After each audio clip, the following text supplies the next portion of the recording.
নমস্কার বন্ধুরা, সুপ্রভাত। কেমন আছো তোমরা সবাই? আশা করছি তোমরা সবাই খুব ভালো আছো, আর আমিও বেশ ভালো আছি। আমি সোমাশ্রী, আর আমার চ্যানেল লাইফ ক্যাপচারের নতুন একটি ভিডিওতে তোমাদের সকলকে অনেক অনেক স্বাগত আর অনেক অনেক ভালোবাসা জানিয়ে আজকের ভিডিওটি শুরু করছি। ঘড়িতে এখন সময় সকাল 7টা। ঘুম থেকে উঠলাম সবেমাত্র।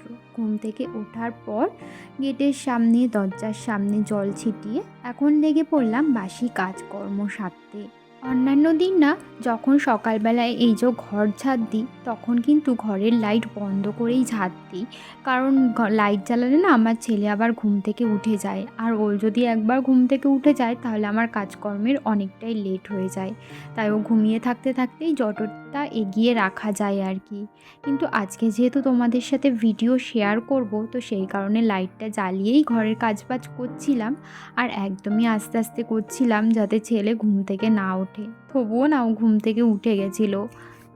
যাই হোক, ওদিকে ঘর ঝাড় দেওয়ার পর সিঁড়িটা ঝাড় দিয়ে এখন এই যে ঘরের সামনে যেই উঠার মতো জায়গাটা আছে, ওটাও ভালো করে ঝাড় দিয়ে এর সামনেটা ভালো করে ঝাড় দিয়ে দিলাম। সকালবেলা ঘুম থেকে ওঠার পর রোজ দিনই আমার এই একই রুটিন থাকে। তো যাই হোক, ওদিকে তো ঝাড় দেওয়া একদমই হয়ে গেছে। এখন এই যে ঘরটা মুছে নিচ্ছি। ঘর ঝাড় দেওয়ার পর ঘর না মুছলে না মনে হয় যেন ঘর পরিষ্কারই হয়নি। বন্ধুরা, তোমরা যারা এই পর্যন্ত আমার ভিডিওটি দেখলে, তোমাদেরকে জানাচ্ছি অসংখ্য ধন্যবাদ আমার ভিডিও দেখবার জন্য। আর আমার ভিডিও যদি তোমাদের কোথাও ভালো লেগে থাকে, ভিডিওটিতে একটি লাইক করতে পারো, আর কমেন্ট করে জানাতে পারো আমার ভিডিও তোমাদের কেমন লাগলো।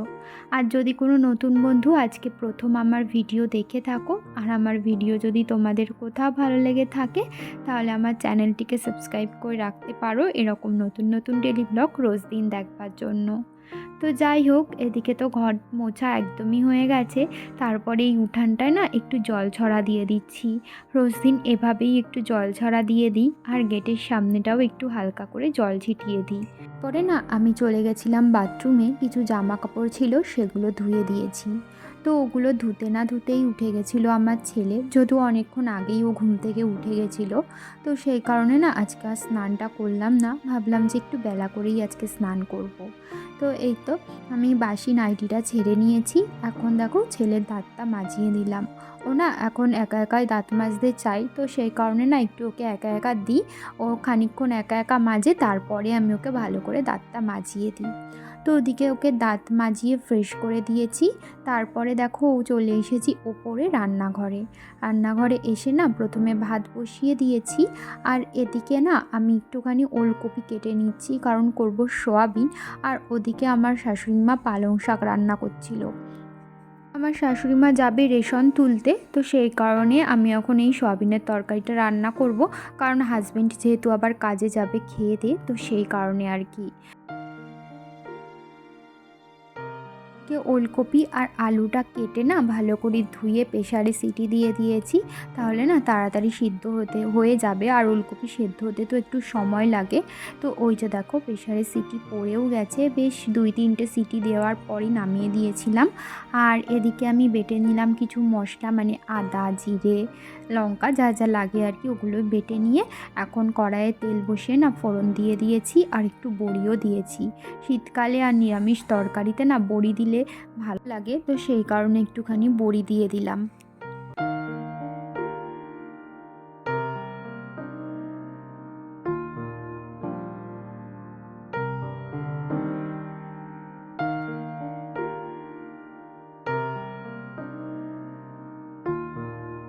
তরকারিটা কষানো হচ্ছে, আর এদিকে এই যে শিলনোড়াটা ভালো করে ধুয়ে রেখে দিচ্ছি, যেহেতু শিলনোড়ায় মশলা করলাম, তো সেই কারণে। রান্না করতে করতেই চেষ্টা করি রান্নাঘরটা পরিষ্কার করে নেওয়ার, তাহলে রান্নাও হয়ে যায় আর এদিকে রান্নাঘরটাও পরিষ্কার হয়ে যায়। তরকারিটা মাঝে মাঝে নাড়িয়ে দিচ্ছি, আর এদিকে টুকটাক যা কাজ আছে সেগুলো ছেড়ে নিচ্ছি। যেমন ধরো এই যে ভাতটা উপর দেওয়া হয়েছিল, তো ভাতের ফ্যানটা ঝরে গেছে বলে ভাতের হাঁড়িটা তুলে রাখলাম। তো এদিকে তরকারিটাও কষানো হয়ে যাবার পর জল দিয়ে দিলাম। তরকারিটা আস্তে আস্তে হোক। আর এদিকে দেখো কিছু বাসন আছে, সেগুলো আমি এখন মেজে নিচ্ছি। এদিকে আমার তরকারিটাও ফুটে যাবে, আর এদিকে কিন্তু বাসনগুলোও মাজা হয়ে যাবে। এভাবে বুদ্ধি খাটিয়ে কাজ করলে কিন্তু তাড়াতাড়ি কিন্তু কাজকর্ম সমস্তটাই হয়ে যায় সময়ের মধ্যে।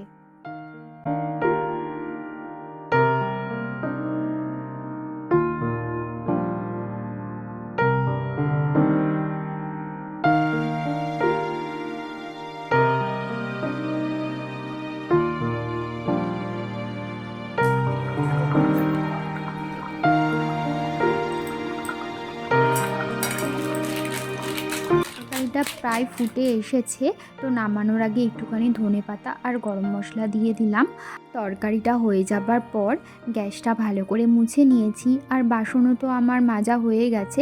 এখন তরকারি হওয়ার পর ওই যে কড়াইটা আর খুন্তিটা বাকি আছে, ওটা এখন মেজে নেব। তো তার আগে ভাবলাম ঘরটা মুছে নিই। সকালবেলা ঘরটা মোছা হয়েছিল না, তো এখন রান্নাবান্নার পর রান্নাঘর মুছে নিয়েছি প্রথমে, তারপরে এখন পুরো ঘরটাই মুছে নিচ্ছি। অন্যদিন কি হয়, আমি কিন্তু সকালবেলা বাসি কাজবাজ সারার পর স্নান দান করে আগে পুজোটা দিয়ে নিই। আর আমার শাশুড়ি মা এদিকে রান্না করেন। তো আজকে যেহেতু আমি রান্নাঘরের দিকে গেছি না, তো সেই কারণে আমার স্নানও হয়নি। আজকে বেলা হয়ে গেছে অনেকটাই স্নান করতে, আর পুজো দিতে দিতেও অনেকটাই বেলা হয়ে গেছে, প্রায় 1টা বেজে গেছিলো। এদিকে সয়াবিনের তরকারিও একদমই হয়ে গেছে, আর যেহেতু এখন ওই 11টা মতো বেজে গেছে, তো তাই জন্য ভাবছি যে আমি একটুখানি রুটি আর সয়াবিন আলুর তরকারি দিয়ে খেয়ে নিই, তারপরে দুপুরবেলা ভাতটা খাবো। তো এখন বেজে গেছে ওই 11:30 মতো। আর দেখো এখনও আমার সকালের বিছানা তোলা হয়নি। ওই যে সকালবেলা উপরে চলে গেছিলাম, আর উপরে গিয়ে কাজবাজ করছিলাম, আর নিচে আসা হয়নি, আর বিছানাটাও তোলা হয়নি। এখন নিচে আসলাম, তো এখন এসে বিছানাটা তুলে নিচ্ছি। বিছানাটা তুলে এবার ছেলেকে স্নান করাবো, তারপরে ওকে খাইয়ে দাইয়ে আমি স্নান করতে যাব। তারপরে স্নান করে এসে পুজোটা দিয়ে নেব। শীতকালে বিছানাটা তুলতে না এত টাইম লাগে। এই প্রথমে একটা লেপ ভাঁজ করলাম, 2টো লেপ ভাঁজ করতে হয়। এই যে মশারির ওপরেও না কাপড় দিই, সেগুলো ভাঁজ করতে হয়। তারপরে বালিশ, কোলবালিশ, এগুলো তো আছেই। সব মিলিয়ে বিছানা তুলতে না শীতকালে অনেকটাই সময় লেগে যায়। আর দেখো বাইরে কিন্তু বেশ ভালো রোদ বেরিয়েছে, জানলাটা খুলে দিয়েছি, আর বিছানার উপরে কিন্তু রোদটা এসে পড়েছে। তো এই জানলাটা দিয়ে কিন্তু বেশ ভালোই রোদ আসে, কিন্তু যেহেতু নিচে বেশিক্ষণ থাকা হয় না, বেশি সময়, তো সেই কারণে জানলাটাও খোলা হয় না। যখন নিচে আসি তখন জানলাটা একটু করে খুলে দিই। বিছানার ওপর না মাদুর পেতে রাখি, তাহলে বিছানাটা না কম ওলটপালট হয় আর পরিষ্কার পরিচ্ছন্ন থাকে। আর এখনও আমি স্নান দান কিছুই করিনি, আজকে অনেকটাই দেরি হয়ে গেল স্নান করতে। তো যাই হোক, এখন যাব স্নান করতে। আর ছেলেকে স্নান করানো খাওয়ানো সমস্তটাই হয়ে গেছে। তো চলো এখন স্নান করে আসি, তারপরে আবার কথা বলছি।